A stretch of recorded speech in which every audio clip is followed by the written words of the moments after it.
Hello दोस्तों, स्वागत है आपका हमारे इस यूट्यूब चैनल पे। और आज हम बात करने वाले हैं फेमस क्वेश्चन शॉर्ट 012। तो इस क्वेश्चन में हमें एक एरे दिया गया है जिस एरे के अंदर ओनली 3 एलिमेंट्स रहेंगे, या तो 0 रहेगा, या तो 1 रहेगा, या तो 2। इसके अलावा कोई एलिमेंट्स नहीं हो सकते। और इस क्वेश्चन को सॉल्व करने के लिए हमको O ऑफ 1 स्पेस यूज करना है and without using sorting algorithm solve करना है। मतलब हमें कोई भी फेमस सॉर्टिंग एल्गोरिथम नहीं यूज करना है और हमको इसको सिंगल पास में सॉल्व करना है। सिंगल पास का मतलब ये होता है कि मैं सारे एलिमेंट को एक बार विजिट करूंगा, एक बार से ज्यादा बार मैं विजिट नहीं करूंगा। और हम लोग O ऑफ 1 स्पेस में सॉल्व करेंगे, मतलब कोई भी हम एक्स्ट्रा एरे या समथिंग स्पेस नहीं यूज करने वाले। तो यार इस क्वेश्चन को देखते ही सबसे पहला जो चीज हमारे दिमाग में आता है और हमें लगेगा कि यार ये तो करेक्ट आंसर है, वो ये कुछ ऐसा है कि हम काउंट मेंटेन करेंगे। काउंट 0 है, काउंट 1 है, काउंट 2 है। तो हम इसमें काउंट कर लेंगे, जैसे कितने बार 1 आया है, कितने बार 0 आया है, कितने बार 2 आया है।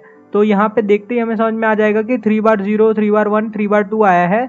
अगर हमने एक बार ये काउंट मेंटेन कर ली तो बेस्ड ऑन काउंट हम सारे वैल्यूज को रिप्लेस कर देंगे। ठीक है, 0 को 3 बार डाला, 1 को 3 बार डाला और 2 को 3 बार डाला, तो ये हो गया शॉर्ट। बट यहाँ पे दिक्कत ये है कि आपका इंटरव्यूअर आपको बोलेंगे कि यार इसको हमें सिंगल पास में करके देना है। आप एक बार पूरा गए काउंटिंग मेंटेन करने के लिए और सेकंड बार आप पूरा गए ये वैल्यूज रखने के लिए। तो यार ये 2 पास हो गया, हमें सिंगल पास में देना है। सिंगल पास में मतलब ये है कि हम एक बार जाएंगे और उसी बार यहाँ पे वैल्यू फाइनल कर दूंगा। तो यार सॉल्यूशन पे चलने से पहले मैं आपको हाईली रिकमेंड करूंगा कि यार आप एक बार खुद से जरूर ट्राई कर लें। तो इस क्वेश्चन में हमें 3 पॉइंटर की जरूरत लगेगी, एक 0 पॉइंटर, एक 1 पॉइंटर, एक 2 पॉइंटर। 0 पॉइंटर जो है वो 0 वैल्यू को ट्रैक रखेगा और 1 पॉइंटर 1 वैल्यू की ट्रैक रखेगा और 2 पॉइंटर जो है वो, तो सबसे पहले 0 और 1 पॉइंटर जो है और 2 पॉइंटर है, 2 पॉइंटर पीछे से चालू होगा क्योंकि हम 2 लास्ट में रखेंगे और 0 पॉइंटर ये है और फिर 1 पॉइंटर उसके बाद है। तो सबसे पहले तो हम 0 और 1 पॉइंटर जो -1 इंडेक्स को पॉइंट करेंगे और ये पॉइंटर जो है वो लास्ट के नेक्स्ट इंडेक्स को पॉइंट करेगा, 9th को पॉइंट कर रहा है। यहाँ पे कोई इंडेक्स है नहीं बट बेसिकली हम इसको लास्ट को पॉइंट करा रहे हैं। ठीक है, इसके बाद हम एक करंट पॉइंटर लेंगे जो करंट पॉइंटर स्टार्ट से एंड तक इटरेट करेगा बेसिकली, और एंड तक इटरेट करेगा या फिर तब तक इटरेट करेगा जब तक कि ये रेड वाला पॉइंटर इसको टच नहीं हो जाता। ठीक है, अब आप एल्गोरिथम देखेंगे तो आप धीमे धीमे समझ जाएंगे कि कैसे चल रहा है। तो सबसे पहले हमने करंट पॉइंटर हमारा किसको पॉइंट कर रहा है, अभी 1 को पॉइंट कर रहा है। ठीक है, अब करंट पॉइंटर जब 1 को पॉइंट कर रहा है तो हम 1 फर्स्ट वाला ये जो पॉइंटर है ना वो एक कदम आगे बढ़ाएंगे। तो फर्स्ट वाला पॉइंटर हमारा आगे बढ़ेगा क्योंकि अब करंट पॉइंटर 1 को पॉइंट करता है। अब करंट पॉइंटर एक कदम आगे जाएगा तो करंट पॉइंटर अब 2 को पॉइंट करता है। अगर करंट पॉइंटर 2 को पॉइंट कर रहा है तो ये 2 को पॉइंट करने वाला पॉइंटर एक कदम पीछे आएगा, एक कदम पीछे आएगा। और फिर इसके बाद एक कदम जब ये पीछे आ गया उसके बाद हम इसकी वैल्यू से ये 2 पॉइंट करने वाले वैल्यूज को रिप्लेस करेंगे एक दूसरे से।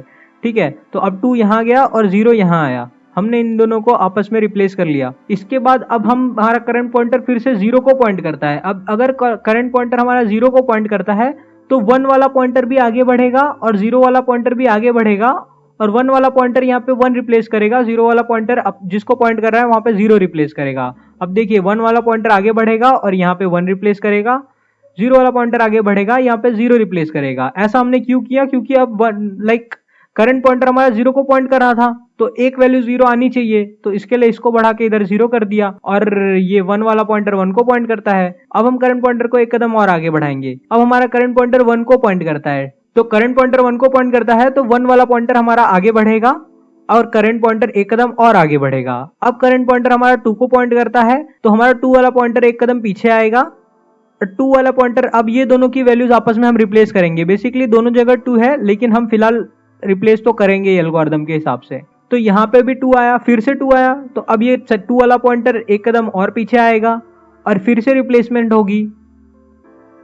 और फिर उसके बाद अब हम 0 को पॉइंट करते हैं। अगर हम 0 को पॉइंट करते हैं तो 1 वाला पॉइंटर पहले बढ़ेगा, फिर 0 वाला पॉइंटर बढ़ेगा जैसे कि हमने डिसाइड किया था। अब यहाँ पे 1 रिप्लेस होगा और फिर 0 वाला पॉइंटर बढ़ेगा और यहाँ पे 0 रिप्लेस होगा। अब करंट पॉइंटर फिर से एक कदम आगे बढ़ेगा। अब हम 0 को पॉइंट करते हैं, अगर हम 0 को पॉइंट करते हैं तो 1 वाला पॉइंटर आगे बढ़ेगा और इधर यहाँ पे 1 रिप्लेस करेगा, 0 वाला पॉइंटर आगे बढ़ेगा और यहाँ पे 0 रिप्लेस करेगा। और उसके बाद करंट पॉइंटर फिर से हमारा आगे बढ़ेगा। अब करंट पॉइंटर 1 को पॉइंट करता है तो हमारा 1 वाला पॉइंटर आगे बढ़ेगा।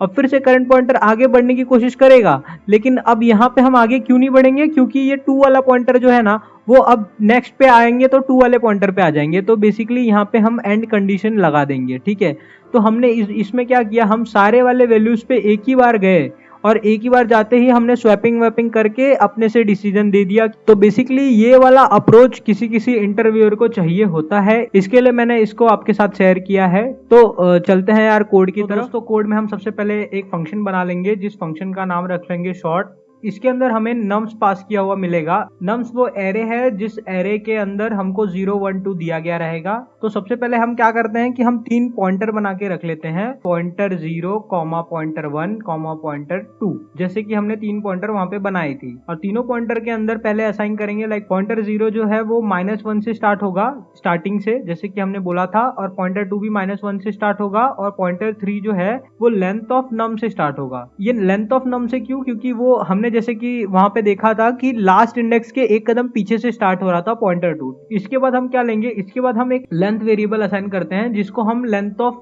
नम्स ले लेते हैं। ये हम क्यों ले रहे हैं? सो दैट हमको बार बार लेंथ ऑफ नम्स बार बार कैलकुलेट ना करना पड़े। तो इसके बाद एक हम नॉर्मल करंट पॉइंटर ले लेंगे। करंट पॉइंटर को p ले लेते हैं, p = 0, ठीक है, जो स्टार्टिंग में चालू होगा। तो p हमारा कब तक चलेगा? While p is less than length. जब तक p लेंथ से छोटा है तब तक हम चलते जाएंगे। जैसे कि हमने देखा था वो जो करंट पॉइंटर p मतलब हमारा वो करंट पॉइंटर है व्हाइट वाला, जो स्टार्टिंग से लेंथ तक की साइज तक चलते जाएगा, p = 1, ठीक है। अब इसके अंदर कंडीशन लिखते हैं हम। इसके बाद हम क्या चेक करेंगे कि हमारा जो करंट पॉइंटर है वो किसको पॉइंट कर रहा है। इफ नम्स ऑफ p = 0, अगर नम्स ऑफ p हमारा 0 है तो हमको कुछ करना है। तो अभी फिलहाल हम उसको स्किप करते हैं। तो एलिफ नम्स ऑफ p = 1, या तो 0 हो सकता है या तो 1 हो सकता है, एल्स वो 2 होगा। इसके अलावा कोई ऑप्शन हमारे पास है नहीं, ठीक है। और फिर हम देखेंगे कि अगर p = 0 है, अगर p = 0 है तो हमारा दोनों बढ़ेगा। क्या? p0 भी बढ़ेगा += और p1 भी बढ़ेगा। जैसे कि हमने देखा था दोनों एक एक बढ़ेंगे। अब हमारा नम्स जो है, नम्स ऑफ पॉइंटर 0 जो है ना, हम खुद से 0 कर देते थे एक बढ़ाने के बाद। और इसके बाद यार एक कंडीशन है जो हमको अभी भी सोचना है, वो ये सोचना है कि अगर स्टार्टिंग में खाली 0 आया और 1 नहीं आया और 1 नहीं आया है तो हमको दोनों पॉइंटर को हम बढ़ाएंगे तो सही, लेकिन हम 1 रिप्लेस नहीं करेंगे, हम खाली 0 रखेंगे। यहाँ पे पॉइंटर ऑफ 0 को 0 करेंगे, लेकिन पॉइंटर ऑफ 1 को 1 नहीं करेंगे, क्योंकि दोनों पॉइंटर अभी एक ही वैल्यू को पॉइंट कर रहे हैं और हमारे पास खाली 0 आया है, 1 नहीं आया है। आई होप कि आपको समझ रहा होगा। तो अभी हम खाली पॉइंटर 0 को 0 करेंगे और अभी तक मेरे पास सिर्फ 0 आया है, 1 नहीं आया है। अगर मेरे पास 1 आया ही नहीं है तो मैं 1 को असाइन नहीं करूंगा। मेरे पास ओनली 0 आया है तो मैं खाली 0 को असाइन करूंगा। तो मैं चेक कैसे करूंगा कि मेरे पास अब तक 1 नहीं आया है? वो मैं चेक ऐसे करूंगा कि if p of 0 is not equal to p of 1, अगर दोनों एक दूसरे से इक्वल नहीं है तो इसका मतलब ये है ये दोनों अब अलग है। अलग होने का मतलब ये है कि p1 भी एक बार आया हुआ है, p0 ऐसा नहीं है कि खाली p0 आया है, p1 भी अभी आया हुआ है मतलब। तो यहाँ पे हम क्या करेंगे, नम्स ऑफ p1 जो है इसको 1 करेंगे, ठीक है। तो बेसिकली एक बार फिर से मैं आपको बता देता हूँ, हमने क्या किया कि नम्स ऑफ p जो है ना, ये इक्वल टू अगर 0 है तो क्या करेंगे, हम दोनों को एक एक कदम बढ़ाएंगे, p0 और p1 को।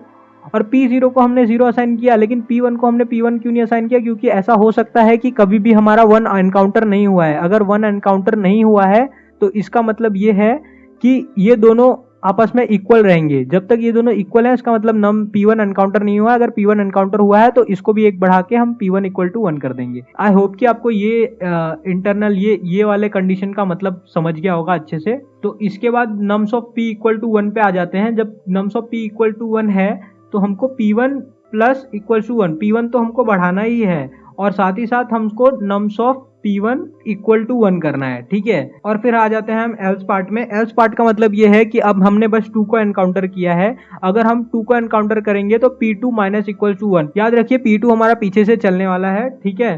तो अब यहाँ पे हम क्या करते थे, तो जब भी हमने p2 को एनकाउंटर किया तो हम स्वैपिंग करते थे। स्वैपिंग किसके बीच में करते थे? Nums of p, nums of p2, हम इन दोनों को आपस में स्वैप करते थे, ठीक है। तो अब यहाँ पे हम लिखेंगे nums of p2, nums of p। तो अब ये p2 इसमें आएगा, ठीक है। लेकिन याद रखिए कि हम जब भी 2 एनकाउंटर करते थे तो स्वैपिंग तो करते ही करते थे, साथ ही साथ हम तुरंत स्वैपिंग करने के बाद p को इंक्रीज नहीं करते थे।